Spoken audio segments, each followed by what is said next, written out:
Vamos lá então, pessoal. Seguindo aí quanto ao conteúdo, a gente passou por legislação, a gente passou por infrações em si, as questões básicas, o início ali, os conceitos, passamos por sinalização, normas de circulação e conduta. Agora a gente entra dentro de direção defensiva, uma matéria mais tranquila, uma matéria de mais interpretação. Está ligado diretamente com legislação, com as infrações, mas aqui é mais de boa, né? Então a gente divide em duas aulinhas aí. Direção defensiva. Primeiro aí de início, o conceito, né? Então, conjunto de técnicas que o condutor deve incorporar à sua maneira de dirigir para torná-la mais segura para si e para os outros participantes no trânsito. Então, lembra lá, direção defensiva, conjunto de técnicas que o condutor deve incorporar à sua maneira de dirigir para torná-la mais segura para si e para os outros participantes no trânsito. Então, basicamente, resumindo aí, atitudes que a gente deve se portar lá no trânsito ou atitudes que a gente não deve se portar lá no trânsito, né? Formas que não devemos se portar lá. Isso a gente vai explicar melhor mais para frente. Essa perguntinha às vezes cai no teste. Causa dos acidentes. Então, lembra lá, 90% dos acidentes em si, né? O correto é falar sinistro hoje em dia, né? Mas vamos continuar com o termo que a galera generaliza aí, né? Acidente. Correto é sinistro, mas seguimos aí com o conceito de acidente, né? 90% dos acidentes é causada por falha humana, né? 5% por falhas no veículo e os outros 5% por falha na via. Que no fundo, se a gente for ver, tanto a falha no veículo quanto a falha na via pode ter sido, né, o ponto de partida de uma falha humana, né, desde a manutenção do veículo ou algo lá na via que não foi sinalizado corretamente.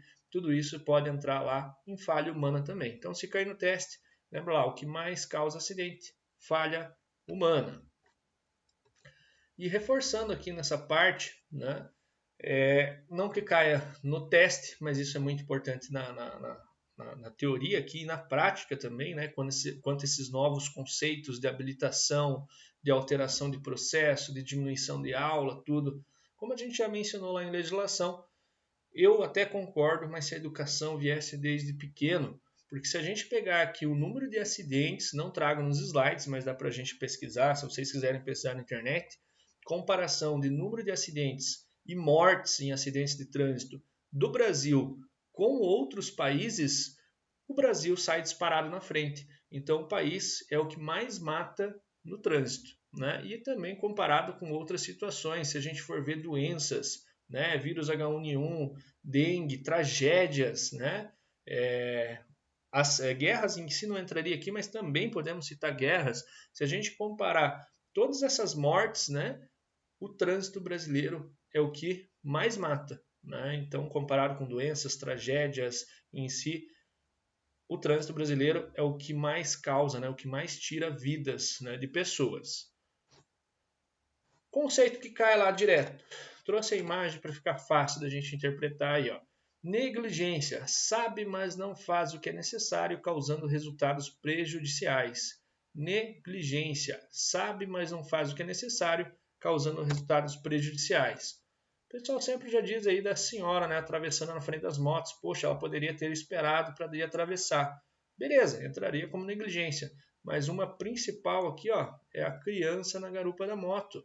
A pessoa, né, digamos que aconteça um acidente, a criança se machuque, negligência. A pessoa poderia, né, ter deixado, não ter levado a criança na moto, tendo consciência, né, de que é proibido. E lembrando lá quanto a idade de criança na garupa, né, é acima de 10 anos.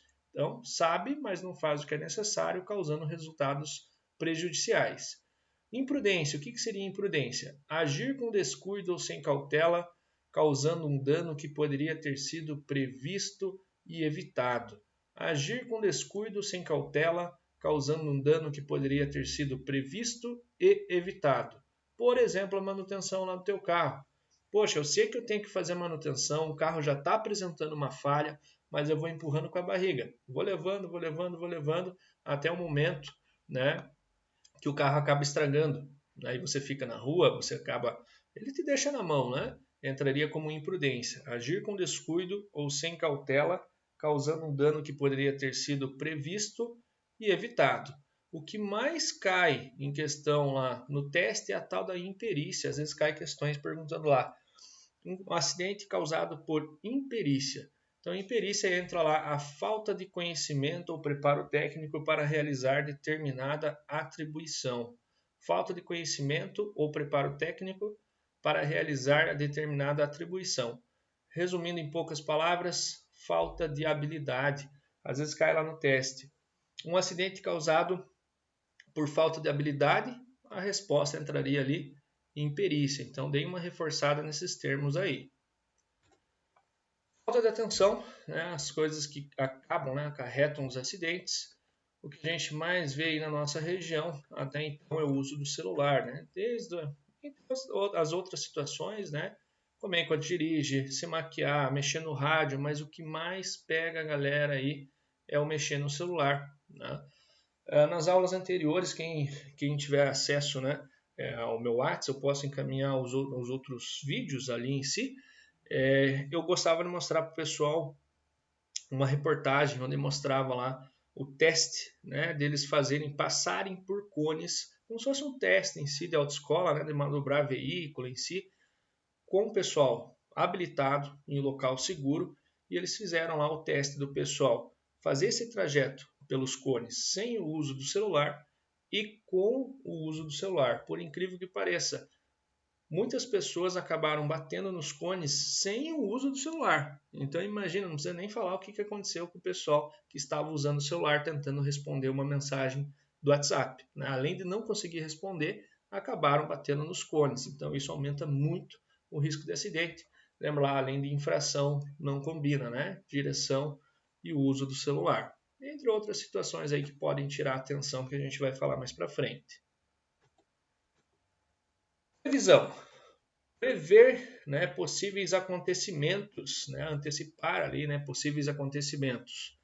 O Código de Trânsito ele menciona ali algumas situações como previsão imediata e imediata. Brevemente elas lá. Previsão imediata entraria um planejamento da viagem. Você escolheu o melhor horário para sair de casa, inspeção do veículo, né, você verificar lá água, óleo, combustível suficiente. Lembrando, o artigo 27 do Código de Trânsito ele menciona da tal da pane seca. Você ter o teu veículo imobilizado na via por falta de combustível, né, entraria como infração média R$ 130, além de ter a remoção do veículo. Então, sempre verificar, né, as questões de manutenção do veículo, bem como combustível suficiente para você ir até o teu local, né, de destino. Então, isso dentro da previsão imediata. Dentro da previsão imediata, a gente reforça lá os documentos que a gente já mencionou lá em legislação. Lembra lá do veículo, que é o CRLV, tem um L lá que é o licenciamento, aquele documento anual que a gente tem que pagar, e o pessoal, lembra lá que é CNH, física ou digital, né? Até então está tendo os dois métodos, acredito que daqui para frente, né, não está muito longe disso acontecer, deles tornarem a CNH somente digital, porque o documento, né, o CRLV do veículo já é digital, então provavelmente eles vão mudar para essas formas aí, ainda mais com a tecnologia, o avanço da tecnologia, né? Mas falando em obrigatoriedade, né, dos documentos, lembra do veículo o CRLV e o pessoal lá a CNH, seja física ou digital. Dentro da previsão imediata, né, a gente tinha falado da imediata, aqui, né, a gente falou da previsão imediata. Dentro da previsão imediata, a gente tem que fazer uma análise ali, né? A previsão imediata, ela ocorre simultaneamente com a atenção. O condutor observa tudo o que está acontecendo ali, seu cérebro prevê e antecipa possíveis acontecimentos e age, né, prontamente, sem ser tomado de surpresa. O Código de Trânsito ele cita algumas questões sobre previsão. Brevemente algumas. Ultrapassagem de ônibus, né? Lá no artigo 31 do Código de Trânsito ele menciona. Vamos falar que tem um ônibus fazendo embarque e desembarque. Você pode realizar a ultrapassagem dele, né? Se a linha permitir ali, claro, você pode parar atrás dele e aguardar ou realizar a ultrapassagem. Mas ao realizar a ultrapassagem ali do ônibus, você tem que prever possíveis acontecimentos. Prever que pode sair um passageiro do ônibus, querer atravessar pela frente do ônibus ali, Então, toda vez que algo você ultrapassar, diminui a velocidade, prevendo um possível acontecimento, como a gente mencionou, do passageiro, né, do pedestre em si, querer atravessar pela frente do ônibus. Então, tomem cuidado aí quanto a essa situação. Sempre diminuir a velocidade na ultrapassagem de ônibus. Velocidade compatível, a gente menciona lá das vias, né, das vias arteriais, vias urbanas, as respectivas velocidades de cada via. E lembra lá que tem a mínima e a máxima, né? Então, você ficar entre essas velocidades, né? Não acima, não abaixo. E uma interpretaçãozinha, às vezes cai lá no teste, você nunca vai andar ao máximo do limite da via, né? Você vai andar em uma velocidade compatível com a segurança. Então, se é uma via lá que está com muitas deformações, buracos, é óbvio que você vai andar com uma velocidade reduzida. Então, se cair lá, qual a velocidade que você vai transitar? Lembra lá, velocidade compatível com a segurança da via. Abertura de porta, né, essa pega muito a galerinha no teste. Passageiro no banco de trás vai descer sempre pelo lado da calçada, sempre pelo lado da calçada. Muita gente acaba marcando pelo lado direito e erra essa questão. Mas por que não é do lado direito? Se a gente analisar lá uma pista com várias faixas no mesmo sentido e eu parar o meu carro do lado esquerdo, o passageiro vai ter que descer pelo lado esquerdo, que é o lado da calçada. Então, fica esperto lá, cuidado para não marcar nem direito e nem esquerdo. O correto da resposta é lado da calçada, justamente por segurança, né? E o motorista, né, ao descer, ele sempre tem que olhar pelo retrovisor, se não está vindo nenhum veículo ali. E o passageiro, né, do lado do motorista, caso o veículo pare do lado esquerdo, numa via de sentido único, ao abrir a porta, né, ele também tem que ficar esperto e verificar ali o retrovisor para não acontecer um acidente, né, de abrir a porta e estar vindo um veículo, um carro, uma moto ou algo do tipo. Condições adversas. Essa é o principal tema aí, da matéria de direção defensiva. A gente vai mencionar algumas questões hoje, né, e o restante na aula seguinte. Então, o que é condição adversa que cai muito lá no teste? São fatores ou combinações de fatores que contribuem para aumentar situações de risco no trânsito. Condições adversas são fatores ou combinações de fatores que contribuem para aumentar situações de risco no trânsito. O que seriam essas condições adversas? Principais tópicos aí: luz e iluminação, tempo, vias, trânsito, veículos, cargas, passageiros, condutor ou motorista e fechou. A gente vai começar a se aprofundar em cima de cada uma delas, mas brevemente um resuminho aqui, né? Algo que aumente um risco de acidente. Dentro de luz e iluminação, vai entrar lá a luz alta de outro veículo, no sentido contrário, entraria como uma condição adversa de luz ou iluminação. Tempo, aqui ele está mencionando não de algo cronológico, e sim de temperatura mesmo, né, de ambiente em si. O que pode ter dentro do tempo como condição adversa? Chuva, neblina, cerração, por aí vai. A gente vai mencionar tudo em aula. Via, a gente fala lá em legislação que via é tudo, desde o portão da tua casa até o portão da casa do vizinho. O que pode ter na via? Ele mescla, né, via com trânsito, com cuidado para não confundir ali. Via é do portão da tua casa até o portão do teu vizinho. Trânsito é a ação de se locomover, né, de um ponto A para um ponto B. Então, o que teria em condição adversa da via, né, que pode aumentar um risco de acidente? Curvas, né, deformações na pista, buracos e por aí vai.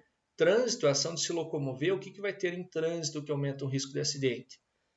Um animalzinho atravessando a pista, criança brincando lá na rua, isso entraria como condição adversa de trânsito. Veículo aqui já é mais tranquilo, né? A manutenção, como a gente já vem mencionando, né? Incorreta, né? Irregular ali, não fazer a devida manutenção e o veículo te deixar na mão, entraria como condição adversa do veículo.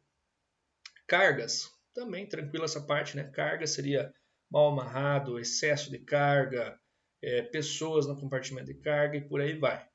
Passageiros, conversas, distrações, brincadeiras ali dentro do veículo pode tirar a atenção do condutor e aumentar o risco de acidente. E aqui, condutor ou motorista. Aí entraria as questões físicas e psíquicas que a gente vai mencionar em aula.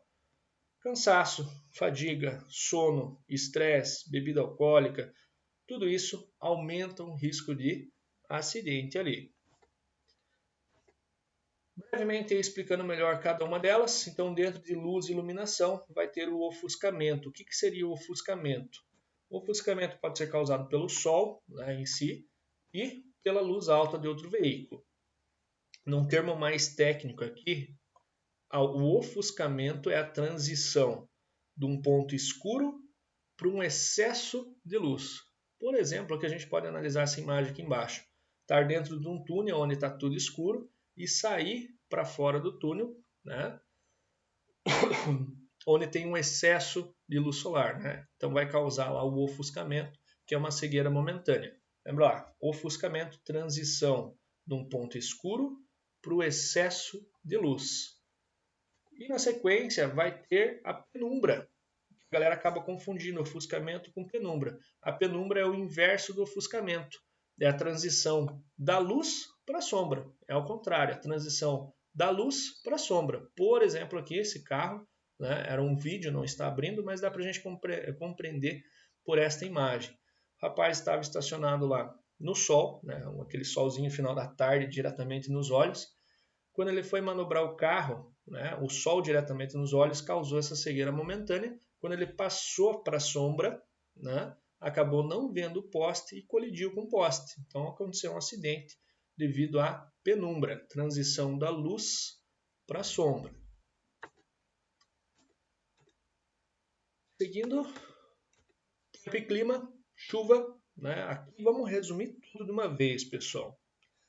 Chuva, neblina, cerração, qualquer fator que aumente um risco de acidente. A galera acaba errando essa interpretação e é bem simples lá.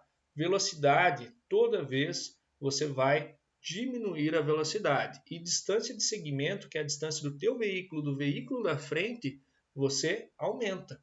Né? Então cuidado lá para não inverter. Velocidade, né, você diminui, e distância do veículo da frente, a distância de segmento você aumenta. E caso o veículo da frente frear, você vai ter uma distância segura para frear também. A galera acaba invertendo, coloca que diminui a distância. Não, se diminui a distância, você vai estar chegando mais próximo ainda do veículo da frente. Limpador de para-brisa em boas condições, iluminação, essa pega a galera na teoria. Não trago imagens no slide, mas dentro da questão da iluminação do veículo tem 3 luzes. A mais fraquinha, que é chamada de luz de posição, a do meio, que é a luz baixa, e a luz alta. Você sempre vai usar a todo momento que você quiser, à noite, neblina, cerração, chuva, sempre que você quiser, você vai usar a luz baixa, que é a do meio. Lembra lá, luz de posição, luz baixa e luz alta. Você sempre vai usar a luz baixa, tá? Em qualquer momento. Porém, em questão cai lá falando da chuva. No dia de chuva você liga ao menos qual luz? Pelo menos qual luz? Se na pergunta cair ao menos ou pelo menos, aí é luz de posição. Lembra lá, luz de posição, né, que é a mais fraquinha. Ah, mas e a alta serve para quê, professor? A luz alta somente para vias não iluminadas ou rodovias. Lembra lá, vias não iluminadas ou rodovias, desde que a luz não bata de frente com outro veículo e nem na traseira de outro veículo, porque senão você vai causar a cegueira daquele outro condutor. Então lembra lá, luz alta, muita gente fala que a luz alta é na neblina ou na chuva. Não, se você ligar a luz alta, você não vai enxergar absolutamente nada na sua frente. Então é sempre a luz baixa. Em questão, às vezes cai lá, qual liga ao menos, aí é a luz de posição. A alta, somente para vias não iluminadas ou rodovias, desde que a luz, né, o facho de luz não bata na traseira e nem de frente com outro veículo. Aquaplanagem. Às vezes cai lá no teste como fenômeno. É um fenômeno que ocorre nos dias de chuva. O que seria a aquaplanagem? Quando cria uma camada de água entre o pneu e o asfalto. Literalmente o carro flutua, né, no asfalto, ali em cima da água, perdendo completamente a direção. A pessoa esterça o volante para um lado, esterça para o outro, o carro continua reto. A perguntinha que cai lá às vezes, como proceder, né, se você sofreu o efeito da aquaplanagem? Antes da gente passar essa informação, vamos voltar aqui. Lembra lá, direção preventiva. O que você vai estar em boas condições no teu veículo para prevenir a aquaplanagem? Pneu sempre em boas condições. Direção defensiva. O que você vai fazer para tentar evitar esse efeito da aquaplanagem? Sempre que estiver andando na chuva, diminui a velocidade. Então, preventiva, pneu em boas condições, e defensiva, sempre diminuir a velocidade do veículo. E como a gente mencionou ali, né, como proceder se sofrer esse fenômeno, você tira o pé, isso cai na teoria lá às vezes, tira o pé progressivamente do acelerador. Essa é a resposta que cai lá. Sofreu o efeito da aquaplanagem, tira o pé progressivamente do acelerador, né? Segura a direção ali firme, né? E tira o pé progressivamente do acelerador. Não freia. Se você frear, pode haver lá uma desestabilização no veículo e o veículo acaba rodando na pista. Eu trago nesse vídeo, basicamente o que eu mencionei, mais um videozinho, é antigo, mas a gente consegue interpretar bem e é interessante. Pode ver como ele esterce o volante para um lado e para o outro e o carro continua reto.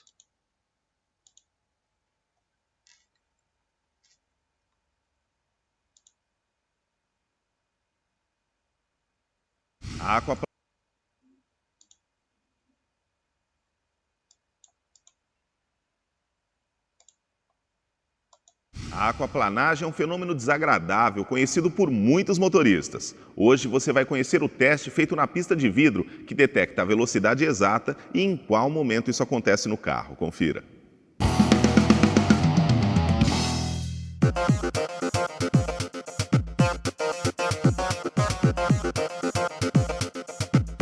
Dirigir em pista molhada é uma típica situação do dia a dia e que merece o alerta em dobro do motorista. Nestas condições, o veículo pode passar por momentos nada agradáveis que podem colocar em risco a segurança. Exemplo disso é o fenômeno mais comum, conhecido como aquaplanagem, e que merece a devida explicação. A aquaplanagem é quando o pneu perde contato com o solo. Quando você passa numa superfície de água, uma poça, uma enxurrada, e o pneu com seu desenho, a sua estrutura, não consegue tirar essa água de baixo. E o seu carro flutua literalmente sobre uma camada de água espessa. Um dos testes complementares para testar a eficiência do pneu no molhado é o uso de uma pista de vidro. Com ela, é possível registrar, por meio de uma câmera fotográfica de alta resolução, toda a trajetória da pegada que o pneu imprime numa pista molhada. E funciona assim: o carro passa por cima do vidro e logo abaixo, num abrigo subterrâneo, os engenheiros conseguem registrar toda a atuação do pneu durante a rodagem sobre a água. Aqui a gente mostra com imagens como essa área está se comportando naquela velocidade. Que dependendo do tipo de veículo, da distribuição de carga em cima, o pneu tem uma certa pegada diferente. Então os engenheiros conseguem trabalhar qual que é a melhor relação daquele pneu para aquele veículo. Os íncavos na banda de rodagem do pneu são de extrema importância para evitar a aquaplanagem, independente da velocidade do carro. Mas na pista de vidro fica claro como o contato com o chão diminui nas situações em que a velocidade é mais alta, pois a quantidade de água entre o pneu e o solo é maior e contribui para a perda de aderência com mais facilidade. E numa situação como essas, é muito importante saber o que deve ser feito. Caso aconteceu o efeito, tire o pé progressivamente do acelerador. Nunca freie, porque isso vai gerar um desequilíbrio no carro e com certeza você vai rodar. E lembre que o problema pode se intensificar se o pneu não estiver em boas condições e devidamente calibrado. Mas lembre também que mesmo com os pneus em ótimo estado, andar mais devagar é o melhor a se fazer em dias de chuva intensa.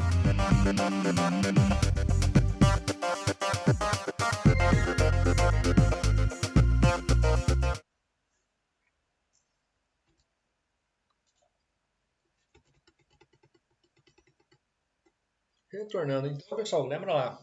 Se sofrer efeito da aquaplanagem, tira o pé progressivamente do acelerador. É isso que cai a interpretação e também na prática, né? Toma cuidado lá. Tempo e clima, enchente. Meio óbvio, né? Você vai procurar não passar em enchente, né? Em um trecho alagado. Mas a teoria pode cair questões lá de como passar. aqui a gente faz um resumo já até em todas as situações. Direção defensiva. Você vai ser sempre o mais calmo possível em todas as atitudes. Você nunca vai acelerar fortemente, frear bruscamente, acelerar ao máximo, puxar o freio de mão ao máximo. Você nunca vai fazer algo grosseiramente, vamos falar assim. Vai ser sempre o mais calmo. Em questões que podem cair no teste lá, sobre a questão do passar por um trecho alagado, você vai em primeira marcha controlando a velocidade na embreagem, em primeira marcha acelerando levemente. Então, como a gente mencionou, sempre a resposta, né, a alternativa mais calma. Né? E outra questão que cai lá sobre enchente, né, vamos falar que o condutor passou por esse trecho alagado e apresentou uma falha nos sistemas do freio. O que você faz? Né? A resposta que cai é simples, né? Tenta diminuir, não que caia isso lá, mas a interpretação, né? Fazendo interpretação de como parar o carro, né? Você vai diminuir as marchas, né? Até a primeira, tentar com o auxílio do freio de mão parar o veículo totalmente e assim que parar, fazer a devida sinalização e chamar lá o socorro em si mecânico, o que precisar.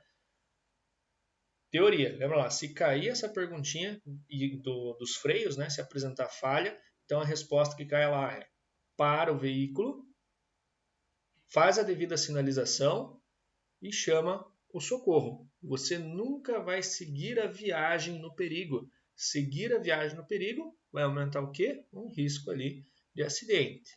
Então lembra lá, para, faz a devida sinalização, pisca alerta, triângulo e daí chama o socorro.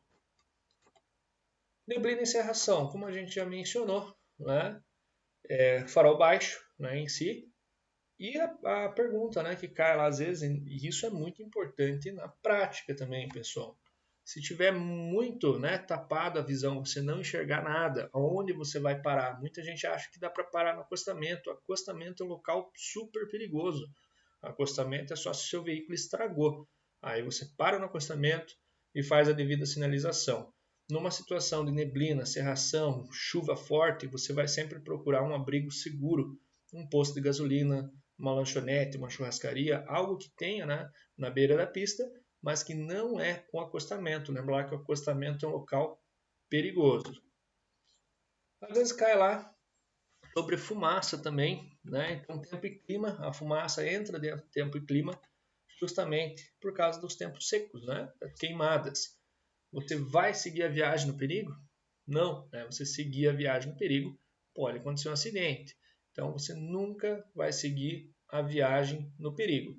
Uma questãozinha que cai lá às vezes sobre as fuligens produzidas pela queimada, o que ela causa. Eu acho particularmente meio sem sentido, né? Talvez um excesso de queimada pode ocorrer isso.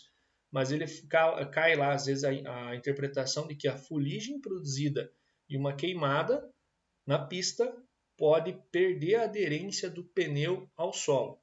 Então, falou lá sobre fuligem de queimada, diminui a aderência do pneu do veículo ao solo. Algumas questões bem específicas que eu vejo cair lá. Seguindo, condições adversas da via. Lembra lá de legislação, a gente mencionou que via é tudo, desde o portão da tua casa até o portão lá do vizinho. O que pode ter na via que aumenta o risco de acidente? Buracos, deformações na pista, curva, vegetação invadindo a pista, desnível, né, entre a pista e o acostamento, locais onde não tenha pavimentação, tudo isso pode aumentar ali um risco de acidente. Curvas, questões que caem lá no teste sobre curva e na prática é muito importante também isso. Como evitar acidentes em curva? Então tudo que você precisar você vai fazer antes da curva. Né? Tudo que precisar você vai fazer antes da curva. Frear o veículo, reduzir marcha, fazer tudo que precisar antes da curva. Durante a curva você retoma com uma pequena aceleração. Durante a curva você retoma com uma pequena aceleração. Essa pequena aceleração ela vai aumentar a aderência do veículo ao solo, né? A questão de estabilidade. Como corrigir se entrou em alta velocidade na curva? Essa eu gosto sempre de discutir com o pessoal. Pode ou não pode frear em curva? Vamos falar que você está viajando lá na BR, entrou em excesso de velocidade na curva, e agora? O que você faz? Pode frear na curva ou não? Muita gente diz lá, não pode frear na curva. Pode, o carro foi feito para frear na curva. Ainda mais os carros mais novos que têm o ABS desde 2014, que se tornou obrigatório, né? O anti-travamento dos freios. Então, se você pisar ao máximo no pedal do freio, em vez de ele só travar a roda e acabar deslizando o carro, ele vai travar e soltar, travar e soltar, travar e soltar. Então, ele aumenta a qualidade da frenagem. Um carro com ABS pode utilizar o freio normal. O que não pode, numa curva, se entrar em alta velocidade, é o carro sem ABS, o carro antigo, aquele que trava de uma vez se você pisar o freio. Se você pisar com máxima pressão, com muita pressão no freio, aí sim, pode travar as rodas na curva e o carro acabar girando. Mas pisar levemente no freio, né, porque você entrou em uma velocidade muito alta, pisar levemente no freio para diminuir a velocidade, pode. Os carros foram feitos, né, para isso daí. Forças, né, vejo questões cair lá. Quem lembra sobre física, força centrífuga e força centrípeta, cai direto no teste. Não cai cálculo, não cai nada disso, podem ficar tranquilos, mas cai o termo. Lembra lá, força centrífuga, para onde que ela joga o veículo, né? São forças que agem na curva. Força centrífuga tende a jogar o veículo para o lado de fora da curva. Força centrífuga joga o veículo para o lado de fora da curva. Então, eu sempre dou o exemplo da máquina de lavar. Lembra lá da máquina quando ela está batendo ali, tudo ela entra no modo centrifugação. Né? Quando ela está centrifugando a roupa, está tendo essa força. A roupa ela vai para o lado de fora do cesto da máquina ou para o lado de dentro, né? Para o lado do centro da máquina. Quando ela está girando bem rápido, ali, fazendo centrifugação, a roupa vai para o lado de fora da curva. Então, se cair pergunta sobre força centrífuga, lembra da máquina de lavar. Você sabendo a centrífuga, você já vai saber a centrípeta. A centrípeta é ao contrário, né? Ela joga para dentro da curva. Aqui cai direto no teste, é essa daqui, ó. Beleza? Lembra da força centrífuga. Aclive e declive, subida e descida. Algumas questões em específico que caem lá no teste. Descida de serra, ladeira, sempre com o veículo engrenado. Né? A marcha do veículo sempre engrenada. Se você colocar no neutro, né, o chamado ponto morto, ou seja, desengrenado, o veículo vai embalar mais ainda, né? Você vai ter que utilizar o freio, pode até mesmo sobrecarregar o freio e numa viagem longa ou algo do tipo, onde sobrecarregue demais o freio, pode acontecer de esquentar e ficar sem o freio. Né? Então, sempre descida de serra engrenado. Né? Muita gente, né, os mais antigos falam que descida de serra você tem que descer em ponto morto, chamado lá, o pessoal falava, né, famosa banguela, descendo a banguela, que o carro vai se tornar mais econômico. É mito isso. O carro, ele vai em ponto morto, ele consome mais do que engrenado. Hoje os carros de hoje em dia têm a injeção eletrônica, descendo com o veículo engrenado, o próprio sistema da injeção eletrônica compreende que não precisa injetar o combustível e ele praticamente corta. Então, para a descida de serra, em si, o carro vai se tornar mais econômico engrenado do que em ponto morto. Nos carros antigos lá, que eram carburados, aí faz sentido, né? Porque daí força o carburador, acaba injetando mais gasolina. Mas hoje em dia é difícil quem ande com carro carburado, né? E outra questãozinha que cai lá sobre ladeira, né? Parar no semáforo, numa ladeira, no semáforo, a fim de esperar ele abrir. Como que você vai arrancar? São questões que diferem entre teoria e prática, pessoal. Eu gosto de reforçar sempre isso com vocês.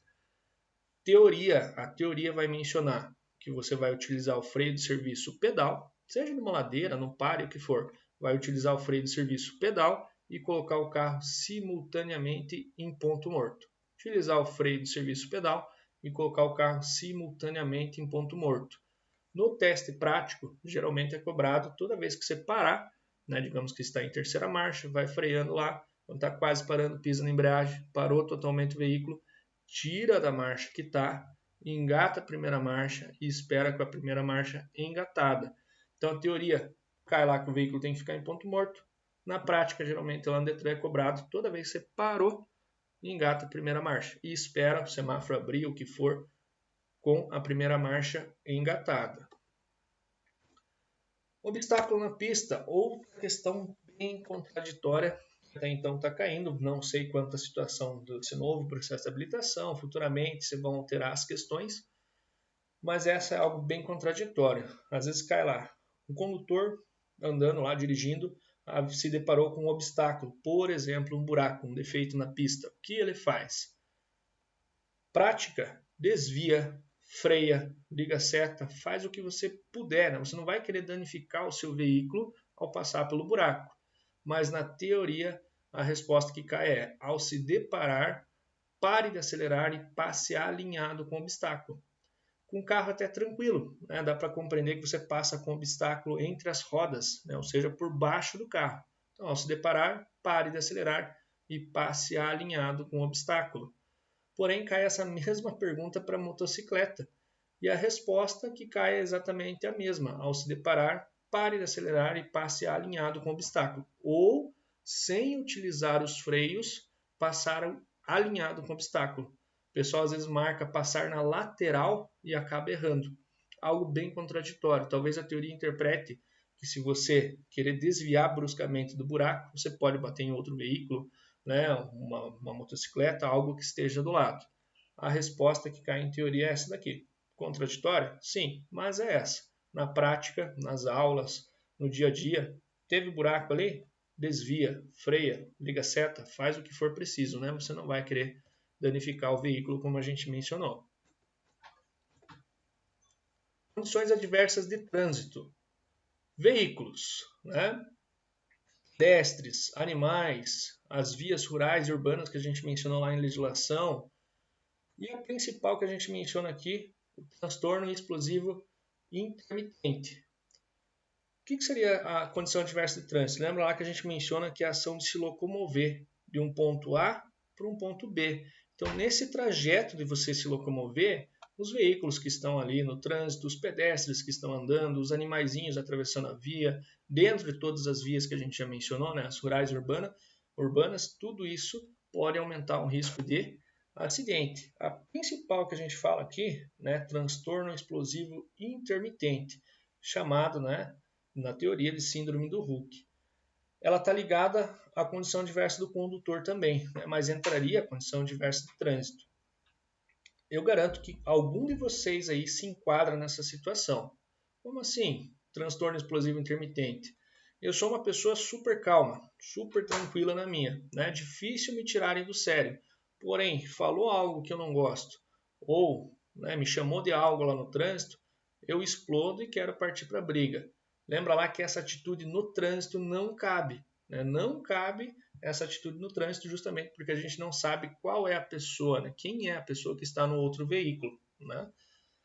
E por isso que a gente finaliza a aula aqui, né? Nessa parte, chegamos bem exatamente na metade do conteúdo, falando do pensar comparativamente, não somente no trabalho, no trânsito, né? Pode ser também no trabalho, né? Estudo, faculdade, qualquer ambiente. Se alguém te chama de algo, você tem que pensar comparativamente. Só se torna ofensa aquilo se você aceitar. Então, como assim o pensar comparativamente? Digamos que alguém te chame de algum nome. Se você não é aquilo que a pessoa está falando, entra por um ouvido e sai pelo outro, não é ofensa. E se você é aquilo que a pessoa está falando, você tem que rever os seus princípios, né? Porque daí a pessoa está certa, não adianta você achar ruim dela. Aí que a gente finaliza a aula com uma palestrinha do Leandro Carnal, né? Filósofo, palestrante, ele fala da ofensa, o tal do pensar comparativamente. E fechamos o conteúdo por aqui hoje, pessoal. Deixa eu abrir o vídeo aqui para vocês. De quem é tua tranquilidade de espírito? É do outro, é tua. Tua tranquilidade de espírito. Porque se for tua, ninguém te tira. Outro é tua. Mas se for tua, ninguém te tira a todo instante. Alguém cortou a minha frente. Ele tira. Se eu me irrito. Opa, deu uma travadinha aí, pessoal. Acabei clicando e abriu 2, 3 vídeos, né? Mas faz parte. Deixa eu só voltar aqui um pouquinho. E aí, fechou pela aulinha de hoje. Tua ninguém te tira tua tranquilidade de espírito. De quem é tua tranquilidade de espírito? É do outro ou é tua? Porque se for tua, ninguém te tira. Mas se for do outro, ele tira a todo instante. Alguém cortou a minha frente. Se eu me irrito, a paz pertence ao outro. A paz está no capô do meu carro. Quem quiser pegar, leva. Quem pode me irritar? Quem pode me ofender? No trânsito eu escuto duas coisas basicamente em São Paulo. Referências a uma vida duvidosa moral da minha mãe e dúvidas sobre minha preferência sexual. São basicamente as duas coisas que eu escuto. Então vamos a uma reflexão sobre os dois, não sei se no Nordeste é a mesma coisa, se são ou no Norte, são os xingamentos mais comuns. Bem, agora com as marginais de São Paulo a 50 para xingar, sair do carro e andando do lado e xingar e voltar para o carro. Vamos imaginar, e eu vou usar o recurso a esse xingamento. Se alguém chama minha mãe de prostituta, vou usar essa palavra um pouco mais suave, não é essa que se usa em São Paulo. Eu tenho que avaliar. Minha mãe era uma prostituta? Tudo que eu sei indica que não. Seu rosto sério nas fotos, uma aparente falta de felicidade. Eu acho que ela era fiel. Estava sempre azeda, com a cara... Eu acho que minha mãe, pela renda que ela desenvolveu ao longo da vida, acho que ela não fazia essa coisa de garota de informática, ou seja, de programa. Logo, minha mãe não é uma prostituta. Hipótese B, minha mãe é. Aí eu tenho que dizer a quem xinga, você conheceu mamãe, você frequentou nossa casa?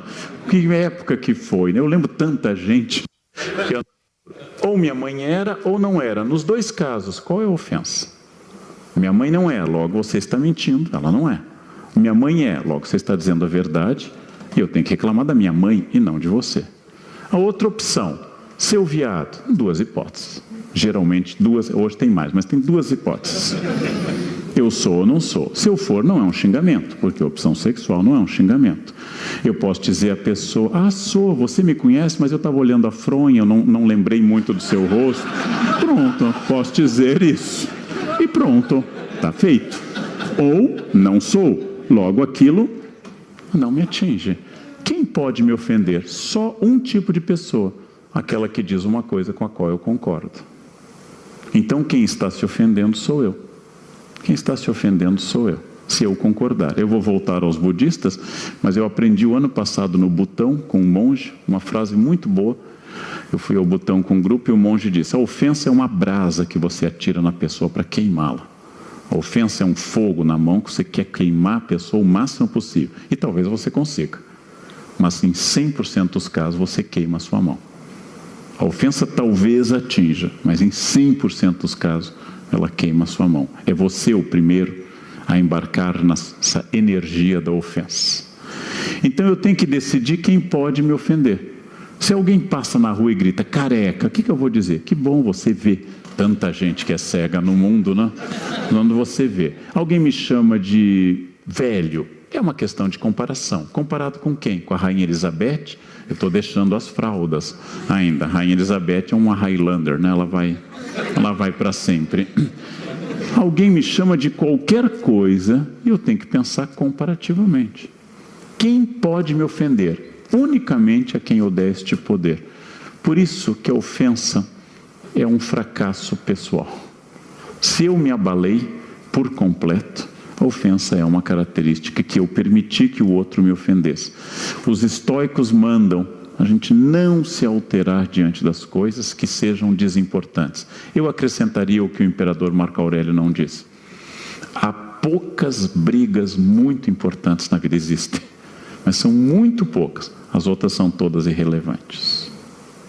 Dia 3 de julho eu comprei um carro novo, vinha guardando dinheiro, queria um carro melhor, cheguei àquela fase que eu preciso. Carro, tatuagem, essas coisas que a gente precisa depois dos 50. Então comprei um carro, tatuagem não tive coragem, mas comprei um carro melhor. Dia 3 de julho, dia 5, um táxi bateu no meu carro com força. O carro ainda estava com cheiro de novo. O táxi bateu e fugiu. Eu poderia ter ido atrás. Seria Velozes e Furiosos 35 pelas outras. Eu fiquei muito sentido. Doeu em mim, mais do que no carro. Doeu em mim. Porém, se eu percorresse o táxi atrás, à noite em São Paulo, eu ia transformar um problema difícil, que eu resolvi mandando trocar a porta, num problema que talvez envolvesse danos muito maiores. Eu decidi ficar e não correr. É uma decisão de sabedoria. Quando eu consigo essas decisões, e não é sempre, eu fico muito feliz. Eu me orgulho, depois de 33 anos de magistério, de nunca ter batido num aluno. Nem aqueles que mereceriam, os que querem, os que até melhorariam, Um bom tabefe, mas nunca bati. Nunca bati. E dei aula há 20 anos para adolescente. Imagina. Vocês não imaginam. É preciso uma grande dose de psicologia e noções fortes de veterinária. Noções fortes de veterinária.